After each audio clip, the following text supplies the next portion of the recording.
എന്ത് തല്ലട നിന്നെ തല്ലിക്കണേ? അവർക്ക് എന്തുമാത്രം ധൈര്യം ഉണ്ടായിട്ട് വേണം നിന്നെ ഇങ്ങനെ തല്ലാൻ? അവൻ എന്റെ മരുമോനെന്നും പറഞ്ഞ് എന്റെ നാട്ടുകാരനെ ഇങ്ങനെ തല്ലുന്നത് തെറ്റല്ലേ? നോക്കി, നീ ഒരു കാരണം കൊണ്ട് വിട്ടുകൊടുക്കരുത്. ധർമ്മന്റെ അനിയനാണെങ്കിലും ധർമ്മം ധർമ്മം തന്നെയാ. എനിക്ക് വീടാണോ മുഖ്യം, നാടാണോ മുഖ്യം എന്ന് വെച്ചാൽ നാട് തന്നെയാ മുഖ്യം. നീ എന്റെ മോളുടെ കല്യാണത്തിന് ഫ്രീ ആയിട്ട് DJ എന്ന് പറഞ്ഞ ആളല്ലേ? നിനക്കൊക്കെ എന്നോട് എന്തുമാത്രം സ്നേഹം ഉണ്ടായിട്ട് വേണം. എന്റെ മരുമോൻ വന്ന് നിന്റെ അടുത്ത് കെഞ്ചി പറഞ്ഞാലും ഈ കല്യാണത്തിന് നീ സമ്മതിക്കരുത്. ഈ കല്യാണം മുടങ്ങി പോയാലും കുഴപ്പമില്ല. ഇനിയൊരു പക്ഷേ പെണ്ണും ചെക്കനും തമ്മിൽ പിരിയേണ്ടി വന്നാലും ശരി, എന്റെ മോൾക്ക് അവനില്ലാണ്ട് വേറെ ആരെയും കല്യാണം കഴിക്കാന്ന് നീ ചെറിയൊരു തിരിക്ക് തീ കൊടുത്തിട്ട് വന്നാ മതി.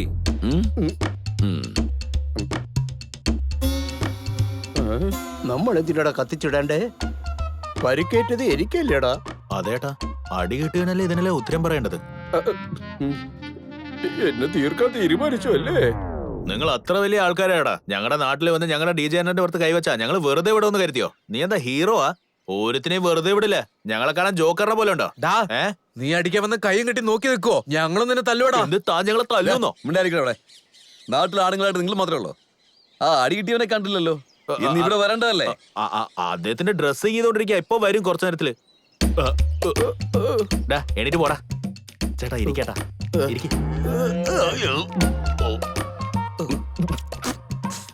നോക്ക്, DJക്കാര് റൗഡികളായിരിക്കാം, കാണിച്ചത് മോശമായിരുന്നിരിക്കാം. പക്ഷെ കല്യാണിച്ചക്കൻ അവരെ തല്ലിയത് തെറ്റ്. അവന്റെ മോൻ കണ്ടില്ലേ? മോർച്ചറിന്ന് എഴുന്നേറ്റ് വന്ന പോലെ ഉണ്ട്. അതെ, അദ്ദേഹം ഒരു വലിയ റൗഡിയാ.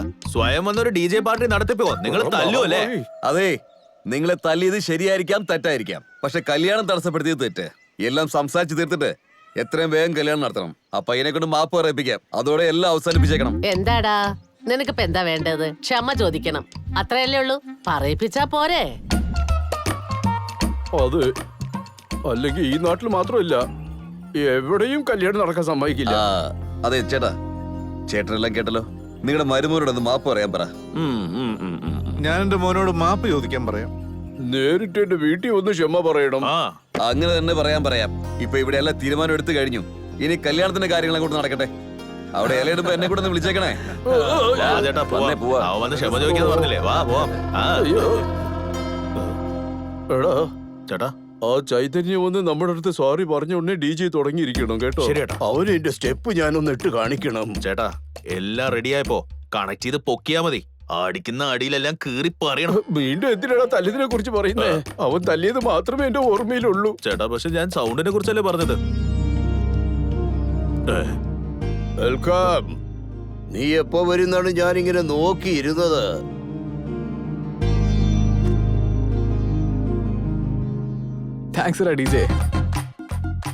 ആരാടാ ഇവൻ? സോറി പറയാൻ വന്നിട്ട് താങ്ക്സ് പറഞ്ഞോണ്ടിരിക്കുന്നത്. നിങ്ങൾ നോ താങ്ക്സ് പറഞ്ഞേക്ക്. No thanks. സോറി പറഞ്ഞില്ലെങ്കിൽ കല്യാണ പെണ്ണിനെ മാത്രമല്ല, താലി പോലും തൊടാൻ സമ്മതിക്കില്ല ഞാൻ. അങ്ങനെയാണ് ഞാൻ സോറി പറയുന്നത് വരെ നിന്നെ കൊണ്ട് ഈ കല്യാണം തടുക്കാൻ പറ്റുവാടാ?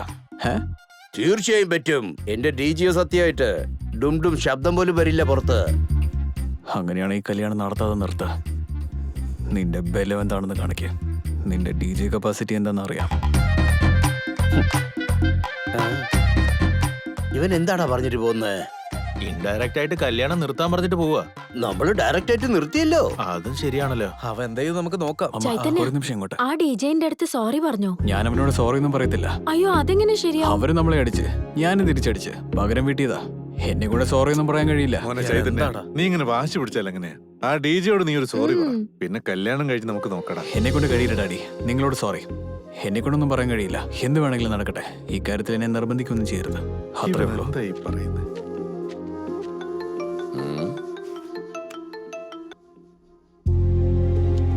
എന്താ ചേട്ടാ ഒന്നും മിണ്ടാത്തെ? ചേട്ടനെങ്കിലും ആ DJയോടൊന്ന് സംസാരിക്ക്.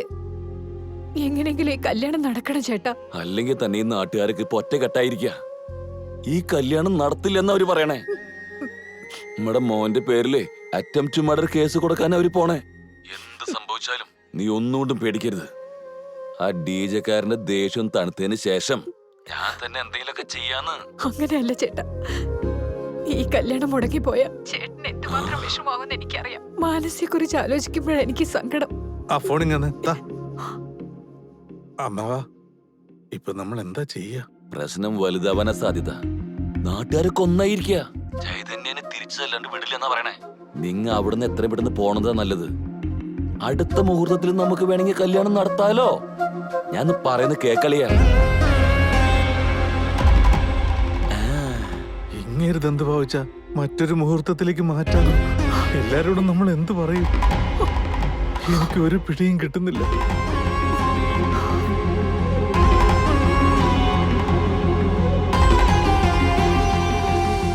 ഒരു ദിവസം കൂടെ ഇവിടെ നിക്കടി, അപ്പോഴേക്കും എല്ലാം ശരിയാകും. ഇല്ല ചേച്ചി, കല്യാണം നടക്കില്ല എന്നാ പറയുന്നേ. പോകാന്ന് പറയുന്നു.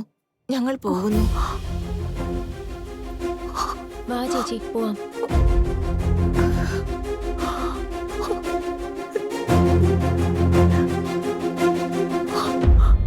ചൈതന്യ, സോറി പറയാനല്ലേ പറഞ്ഞുള്ളൂ. ഒന്ന് പറഞ്ഞേക്കടാ, എന്നാ എല്ലാം ശരിയാകും. എല്ലാവരുടെയും മുന്നിൽ വെച്ച് ഞാൻ വാക്ക് കൊടുത്തതാ. എന്റെ മോനെ കൊണ്ട് അവനോട് മാപ്പ് പറയിക്കാന്ന്. എന്റെ വാക്കിന് ഈ വീട്ടിലൊരു വിലയുമില്ലല്ലോ. ഒന്ന് നിക്ക. എടാ മോനെ, നമ്മുടെ പ്രശ്നം കാരണം നമ്മുടെ ജീവിതത്തിൽ എന്തായാലും സാരമില്ല. പക്ഷെ നമ്മുടെ പ്രശ്നം കാരണം മറ്റുള്ളവരുടെ ജീവിതത്തിൽ ഒന്നും സംഭവിക്കരുത്. ഈ അമ്മ പറഞ്ഞ കേക്കില്ലേ? പറയടാ, ഒന്ന് സോറി പറഞ്ഞേക്കടാ മോനെ. പറയാനാ പറഞ്ഞ ചൈതന്യ. ഞാൻ എന്ത് പറഞ്ഞാലും നീ അനുസരിക്കില്ലേ? നീ കാരണം മാനസിയുടെ ജീവിതം ആ ചോദിച്ചിനായിരിക്കുന്നത്. ആ കുട്ടി നാട്ടുകാരുടെ മുമ്പിൽ തലകുനിച്ച് നിൽക്കുക. നിനക്കിതൊന്നും പറഞ്ഞ മനസ്സിലാവില്ലേ? സോറി പറയടാ. നീ എന്തിനാ ഇപ്പൊ അവനോട് ഇങ്ങനെ കെഞ്ചുന്നത്? നമ്മളാ തെറ്റുകാര്. കല്യാണത്തിനുള്ള ഏർപ്പാട് ചെയ്യരുതായിരുന്നു. ഇപ്പൊ മാനസിയുടെ ജീവിതം തകർന്നില്ലേ? നിനക്ക് പകരം മാനസി ഞാൻ എന്റെ വയറ്റിൽ ചുമന്നിരുന്നെങ്കിൽ നന്നായിരുന്നേനെ. അവൾ ഇന്നേ വരെ ഞാൻ പറഞ്ഞ ഒരു വാക്കിന് പോലും മറുവാക്ക് പറഞ്ഞിട്ടില്ല, അറിയോ നിനക്ക്? അങ്ങനെയുള്ള എന്റെ മോളെ നീ ഇത്രത്തോളം കഷ്ടപ്പെടുത്തുന്നല്ലോ. അമ്മേ, നീ എന്റെ അടുത്ത് ചോദിച്ചായിരുന്നു ഈ കല്യാണത്തിന് എനിക്ക് ഇഷ്ടമുണ്ടോ എന്ന്. അച്ഛൻ എന്റെ അടുത്ത് ചോദിച്ചായിരുന്നു ഈ കല്യാണത്തെ ഇഷ്ടമാണോ എന്ന്. പോരാത്തതിന് മാമനും എന്നോട് ചോദിച്ച് ഈ കല്യാണത്തിന് ഇഷ്ടമാണോ എന്ന്. ഇതേ ചോദ്യം ഒരു തവണ നിങ്ങൾ മാനസിയോട് ചോദിച്ചിരുന്നെങ്കിൽ മനസ്സിലായേനെ. മാനസിക്ക് ഈ കല്യാണത്തിൽ ഇഷ്ടമില്ലായിരുന്നു. ഇത്രയും കാലം അവളൊരു അമ്മയില്ലാത്ത കുട്ടിയാണെന്ന് ഓർത്ത് വിഷമിച്ചിട്ടുണ്ടോ? നമ്മൾ കാണിച്ചത് സ്നേഹമൊന്നുമല്ലേ? മാനസിയുടെ മനസ്സില് എന്താ ഉള്ളതെന്ന് മനസ്സിലാക്കാൻ ശ്രമിക്കുമായിരുന്നെങ്കിൽ അമ്മേ, നിങ്ങൾക്ക് മനസ്സിലായെന്നെ. ഇപ്പൊ ഈ അവസ്ഥയൊന്നും വരില്ലായിരുന്നു.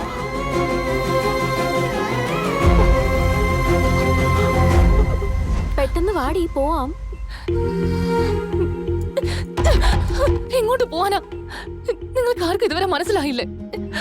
ഞാൻ പോകുന്ന സ്ഥലത്ത് സന്തോഷിക്കണമെങ്കിൽ എല്ലാം ഞാൻ സഹിച്ചു നിൽക്കേണ്ടി വരും. എന്താണ് ഇല്ലൊക്കെ പറയുന്നത്? നിന്റെ മാമിയുടെ വീട്ടിലേക്കല്ലേ പോകുന്നത്? അതെന്റെ മാമിയുടെ വീടൊന്നുമല്ല, ജയിലാ. എനിക്ക് പേടിയാവ്. എന്ത് പറ്റി? കുട്ടിക്കാലം മുതല് മാമിയും മാമനും ചൈതന്യം എല്ലാരും എന്നെ സഹതാപത്തോടെ നോക്കുക. അതുകൊണ്ട് തന്നെ എന്നോട് സഹതാപം കാണിക്കുന്നവര് എനിക്ക് ഇഷ്ടമല്ല.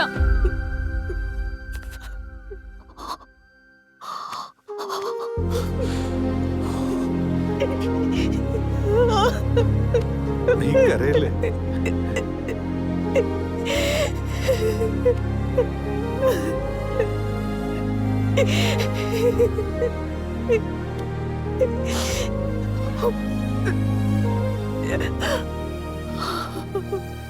നമ്മുടെ വീട്ടിൽ എപ്പോഴായാലും അവളുടെ കൈകൊണ്ടാ വിളക്ക് കത്തിക്കാറുള്ളത്. നമ്മുടെ വീട്ടിൽ എന്ത് നല്ലത് നടന്നാലും അവളത് തുടങ്ങി വെക്കണമെന്ന് ആഗ്രഹിച്ച് അവൾക്ക് ഒരു ദോഷവും സംഭവിക്കരുതെന്ന് വഴിപാട് നടത്താത്ത അമ്പലങ്ങളില്ല, അറിയോ നിനക്ക്? അവൾ എന്റെ വയറ്റിൽ ജനിച്ച മതിയായിരുന്നെന്ന് ഞാൻ എപ്പോഴും വിചാരിക്കാറുണ്ടായിരുന്നു. അവളുടെ മനസ്സിൽ ഇതായിരുന്നെന്ന് ഞാൻ അറിഞ്ഞില്ല മോനെ. ഞാനാണ് അവളുടെ അമ്മ എന്ന് ഞാൻ വിചാരിച്ചു. എന്റെ വാത്സല്യം എങ്ങനെയാണ് അവൾക്ക് സഹതാപമായി തോന്നിയത്?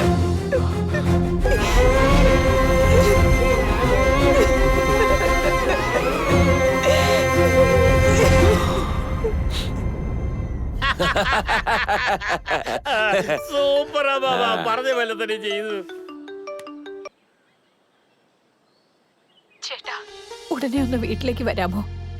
ഒന്ന് സംസാരിക്കണമായിരുന്നു. ആ ശരിയടി, ഞാനായിട്ട് വന്നേക്കാം. ആരാ അമ്മാവ? സുഗുണയാ. വീണ്ടും എന്താ അമ്മാവ? അതൊക്കെ നിസ്സാര കാര്യ. നമസ്കാരം സുബ്രഹ്മണ്യം ചേട്ടാ. ചേട്ടനാ വിഷമത്തിലാണല്ലോ. ഇരിക്കേ. നാട്ടിൽ നല്ല നിലവില ഉണ്ടായിരുന്ന നമ്മുടെ ചേട്ടനെ ഇങ്ങനെ ഒരു അവസ്ഥ കാണുമ്പോ എനിക്ക് വല്ലാത്ത വിഷമം തോന്നുക. ഒരേ ഒരു മകളല്ലേ, കല്യാണം നിന്നുപോയ എന്ത് ചെയ്യും? നീ ഒന്നും കൊണ്ട് വിഷമിക്കാതടാ. നമ്മള് പറയും പോലെ പറഞ്ഞ അവര് മനസ്സിലാക്കും. സമാധാനം കണ്ടെത്താം. അമ്മാവ, നമ്മളെ പ്ലാൻ ഇവര് പൊളിക്കുന്നാ തോന്നുന്നേ. ഞാനിപ്പൊ തുടങ്ങാം. തെറ്റല്ല എന്റെ അമ്മാവിന്റെതാ. സോഫ്റ്റ്വെയർ ചെക്കൻ അവന്റെ പുറകെ കറങ്ങിയത് കൊണ്ടാ അവൻ ഈ പണി ഒപ്പിച്ചത്. സംഭവിച്ചൊക്കെ നല്ലതിന് വേണ്ടിയാ. ഈ കല്യാണവും മുടങ്ങി. നീ മിണ്ടാതിരിക്കടാ ഈ സുബ്രഹ്മണ്യം. കല്യാണം നടക്കില്ല. എന്തുകൊണ്ട് കല്യാണം നടക്കില്ല? നോക്ക് സുബ്രഹ്മണ്യം, നീ അങ്ങനെ പറഞ്ഞത് തെറ്റാണ്. നിങ്ങൾ നോക്കി, പയ്യൻ വന്ന് കല്യാണം വേണ്ടെന്ന് പറഞ്ഞാ എന്നെ കൊണ്ട് പറ്റില്ല കൈയും കാലും പിടിക്കാൻ. അവനേക്കാളും വലിയ സോഫ്റ്റ്വെയർ എഞ്ചിനീയർ കൊണ്ടുവന്ന് എന്റെ മോളെ കെട്ടിക്കണം. നീ എന്താണ് ഈ പറയുന്നത്? അമ്മാവന് ഊന്ന് പറ. നല്ലൊരു ചെറുക്കനെ ഞാൻ നോക്കി കൊണ്ടുവരാം. പിന്നെ സോഫ്റ്റ്വെയർ നമ്മുടെ വീട്ടിലുണ്ടല്ലോ. അതെ, എല്ലാരും ഒന്നും മിണ്ടായിരുന്നേ. ഞാൻ പറഞ്ഞൊന്ന് ശ്രദ്ധിക്കേ. സദാ എനിക്ക് ചേട്ടനാണ്, മാനസി എനിക്ക് മകളാണ്, രാമൻ ചേട്ടൻ നമുക്ക് എല്ലാവർക്കും അച്ഛനെ പോലെയാ. അതുകൊണ്ട് തന്നെ ഈ കല്യാണം നടക്കണം. എന്തു വന്നാലും ശരി, ഇത് ഞാൻ നടത്തും. അത്രേ ഉള്ളൂ. നടത്തണം, എന്തായാലും നടത്തണം. തീർച്ചയായും നടത്തണം. എന്നാ കേട്ടോ, ഈ കല്യാണം നടക്കില്ല. അമ്മാവ എണീക്ക് അമ്മാവ. ഇനി ഇവരായിട്ട് യാതൊരു ബന്ധവും വേണ്ട. വാ അമ്മാവ. വേറെ ചെറുക്കനെ നോക്കാം അമ്മാവ. ഞാൻ നോക്കി. സുബ്രഹ്മണ്യൻ എന്ത് പറ്റി? ബുദ്ധി ദുബായിൽ വെച്ചിട്ടാണ് ഇങ്ങോട്ട് വന്നത്. നമ്മൾ വിളിക്കുന്നതോറും അങ്ങോട്ട് പോകുന്നു. നമ്മളിവിടെ സംസാരിക്കുന്നതിന്റെ ഇടയ്ക്ക് ഒന്ന് വിളിച്ചുകൊണ്ട് പോകുന്നു. അത്